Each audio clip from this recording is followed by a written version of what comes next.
breakfast is the most important meal of the day.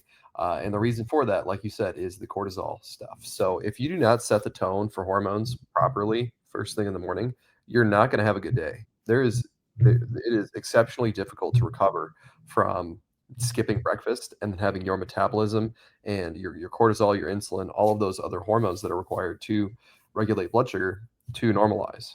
And with that being the case, you basically have an entire day that stacks against your health. So what I mean by that. So we talked about it a million times when we're talking about metabolic issues, when we're talking about chronic illness, when we're talking about autoimmunity, when we're talking about hormones, literally anything that we talked about on this podcast, it always comes back to how do we mitigate the stress uh, faucet that's turned on too high? How do we detoxify hormones that and open up that drain that is clogged up by stress and byproducts of infections and all sorts of other toxins. But then how do we deal with inflammatory drivers and calm those down? And so it all kind of comes back to the immune system and the way that it'll skew and lead to problems in the long term.